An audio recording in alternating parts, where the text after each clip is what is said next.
Comunidad. Buscamos la verdad. Siempre. Bueno, ustedes saben, en el Congreso de la Nación, el otro día se hizo una presentación, un evento en el que se puso en duda nada más y nada menos que la aplicación de vacunas. Se montó un show, después se supo que ese hombre que se pegaba elementos metálicos en el cuerpo ya lo había hecho en un programa de televisión antes de la pandemia, es decir, que no le podía atribuir esa capacidad que tiene para quedarse con las cosas pegadas al cuerpo a lo que fue la vacunación por el COVID-19. Digo, pero bueno, generó esto también la posibilidad de charlar sobre algo que es clave, ¿no? Y hoy quiero decir el tema de la vacunación.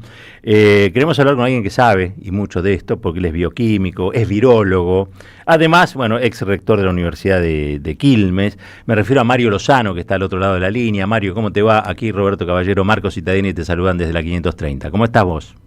¿Qué tal, Roberto? Tanto tiempo. Muy bien. Bueno, gracias por atendernos. Habrás visto esto que estaba mencionando, digamos, y sabrás también que por lo menos en algunos aspectos parece que estuviera haciendo algún tipo de impacto cierta prédica antivacunas en lo que es la histórica vacunación alta que tuvo la Argentina. Pero bueno, tendrás opinión sobre esto, la queremos escuchar. Sí, claramente. La verdad es que es terrible lo que ha sucedido el otro día en el Congreso, por un lado porque sucedió en el Congreso, ¿no? No, claro. No es que sucedió en un bar, en una casa, sucedió en un lugar institucional de la República Argentina, y eso lo que muestra es un desgaste del tejido institucional de la República que es tremendo, digamos. Es algo que por ahí no lo notamos porque pasa todos los días, pero en este caso para mí es una cosa tremenda. Viste que algunos medios de comunicación además suelen jugar con esto de las dos campanas que hay que escuchar. Bueno, sí, es cierto que hay que escuchar dos campanas, pero ambas campanas tienen que tener la misma potencia, la misma calidad, la misma solvencia, porque si no estamos escuchando cualquier cosa. Uh-huh. No son dos campanas cuando te habla un individuo que es esotérico, que es chabacano, que dice cualquier cosa sin basarse en evidencia, cuando te habla alguien que está basado en evidencia. Si hay dos personas que han estudiado un tema, que han mantenido una experiencia sobre ese tema muy grande y están en desacuerdo con algo, ahí tenés dos campanas.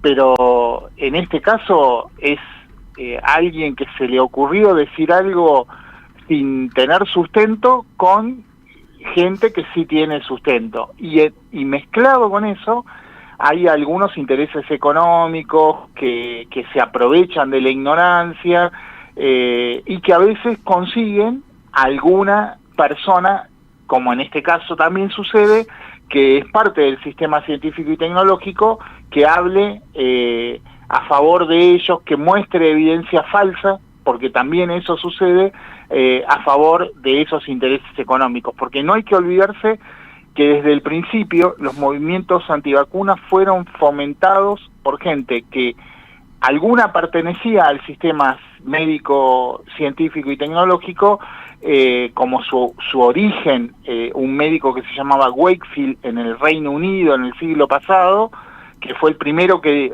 dijo que había una relación entre las vacunas, en ese caso la vacuna triple viral y el autismo, y después se demostró que sus datos eran falsos, estaban completamente amañados, eran mentiras. O sea, el tipo publicó un artículo todo con datos mentirosos, similar a lo que pasó ahora con estas supuestas científicas argentinas, ¿no? Claro, el tema es que cuando alguien es científico o pertenece a ese complejo, le da es citado como autoridad, digamos, ¿no?, frente a estos sucesos. Incluso yo iría más, más allá de lo científico, también lo político. En Estados Unidos, Trump y los seguidores, muchos de los seguidores de Trump también son promotores de la no vacunación, ¿no? Sí, absolutamente. El ministro de Salud de Trump, Kennedy, es un promotor de la campaña antivacunas. Digamos, estamos en un mundo muy complicado, ¿no? Y un mundo en el cual las vacunas empiezan a distribuirse menos, empieza a haber menor cobertura de vacunación, es un mundo muy riesgoso en términos sanitarios, porque las enfermedades, los bichos se aprovechan de eso, ¿no? Claro. Se aprovechan y van a ganarnos la batalla. Mario, vos sabés que hoy estaba leyendo, mientras venía para acá, que Chile declaró el alerta epidemiológico por los casos de sarampión en la Argentina. Sí, así es, y tiene razón en hacerlo. Sí, Argentina está teniendo un brote de sarampión, está teniendo un brote de tos convulsa con niños y niñas muertos por falta de vacunación. En el caso de la triple viral, que es la vacuna que proteja contra el sarampión, entre otras enfermedades virales, la papera y la rubiola, las otras dos, pero la importante ahí, la que tiene más tasa de mortalidad es el sarampión. La disminución es una vacuna que se da a temprana edad, se dan dosis antes de salir, digamos, de la clínica o del hospital donde nacen los chicos, y después al año, y finalmente una dosis a la entrada antes de entrar en la escuela primaria, a los 5 o 6 años. Esa vacuna en la última dosis tiene ahora un 46% de cobertura, cuando históricamente tenía el 80, el 90% de cobertura a esa edad. La mitad de los chicos argentinos que están entrando en las escuelas, tanto públicas como privadas de nuestro país, están desprotegidos contra el sarampión. Claro. Es un riesgo de vida grande para ellos, es un riesgo de vida grande para otras personas que no pueden vacunarse, porque la vacuna es un hecho colectivo, claro, no solo individual, no nos protege solo individualmente, sino también colectivamente. Cuando uno se vacuna y cuando la población se vacuna masivamente, protege no solo a las personas vacunadas, sino a aquellas personas que no pueden vacunarse, porque son alérgicos a los componentes de la vacuna, porque tienen una enfermedad que asociada diferente, que los hace no reactivos a la vacuna, que no responde su cuerpo a la protección, y entonces esas personas que no pueden vacunarse, la única protección que tienen es que hayamos tantos vacunados que la enfermedad nunca llegue a ellas, ¿no?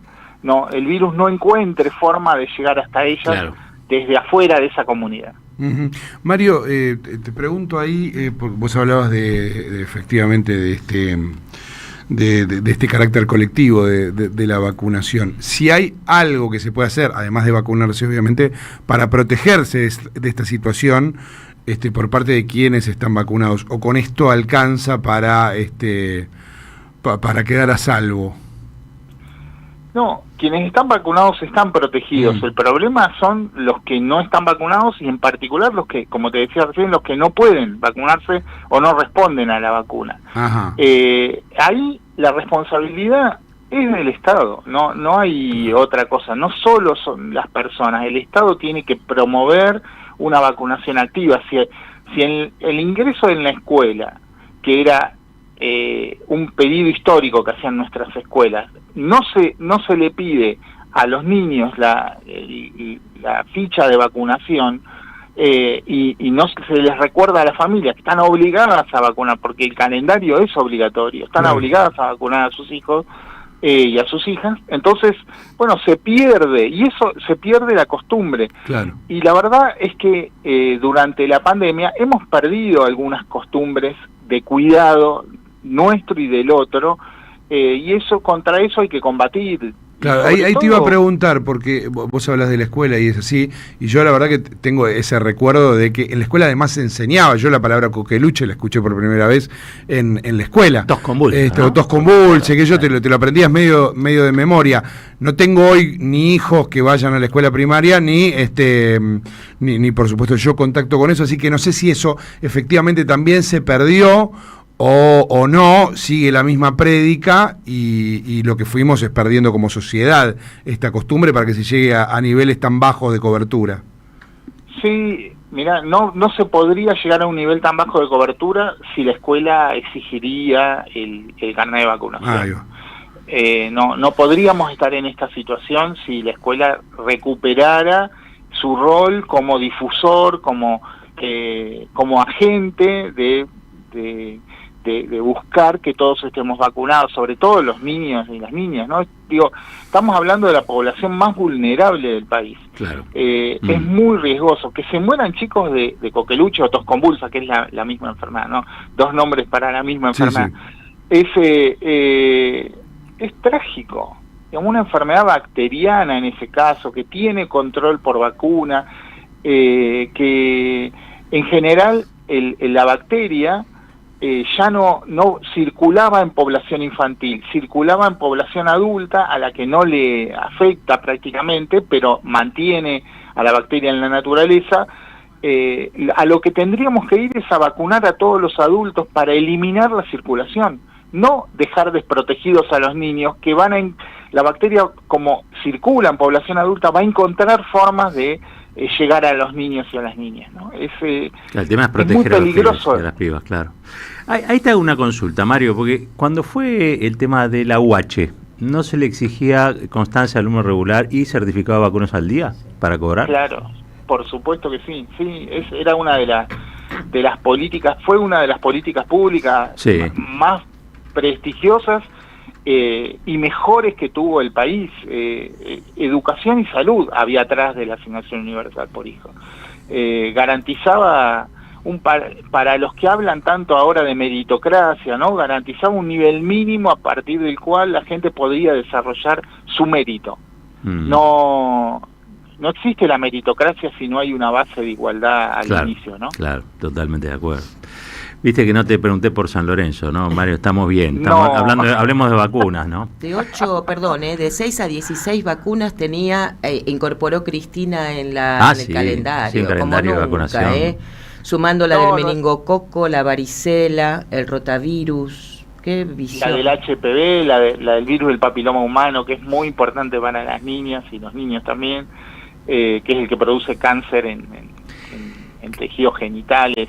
Creo, confirmame vos, si en estas últimas horas, producto del escándalo del papelón, diría yo, del hombre imán y todo eso, creo que el Ministerio de Salud sacó un comunicado diciendo que hay que vacunar, digamos, ¿no? Apoyando lo obvio o sosteniendo lo obvio, pero entiendo que sacó como un comunicado oficial respaldando la vacunación. ¿Puede ser? El Ministerio de Salud Bien. El Ministerio de Salud de la Nación, Lugones, sacó un comunicado. Incluso el PRO sacó un comunicado. A mí me parece un cinismo que el PRO saque un comunicado y siga manteniendo, porque las dos diputadas, esta no es la primera diputada antivacuna que hace una movida de este tipo. En el gobierno de Macri hubo otra que también era del PRO, ¿no? Mirá. El PRO tiene mucho para decir con eso, debería no sacar comunicaditos, actuar sobre estas personas que le hacen daño a la población, le hacen daño. Matan gente. Obvio. Mario, te agradezco mucho este ratito en la Radio de las Madres, como siempre, un gran cariño, fuerte abrazo y gracias, Igualmente, Roberto, y que San Lorenzo mejore un poco, ¿no? Eso va a ser más difícil que vacunar a la gente. Abrazo grandote. Chao. Mario Lozano, bioquímico, virólogo, ex rector de la Universidad de Quilmes, un capo, sí. Bueno, números realmente dramáticos, ¿no? Lo de la falta de vacunación, esto parece ser una tendencia, tiene desde ya en los espacios libertarios de ultraderecha gente que defiende esta barbaridad, las víctimas, los blancos privilegiados de estas bacterias, estos virus, son los pibes y las pibas. Creo que hace falta un grado de conciencia mayor y también un Estado, ¿sí?, que arbitre una vida en comunidad, porque con egoísmo lo único que va a pasar algún día es que no queda absolutamente nada en pie, ni siquiera los egoístas. 25 minutos pasaron de las 8. Caballero de Día, en AM 530. Construimos comunidad. Buscamos la verdad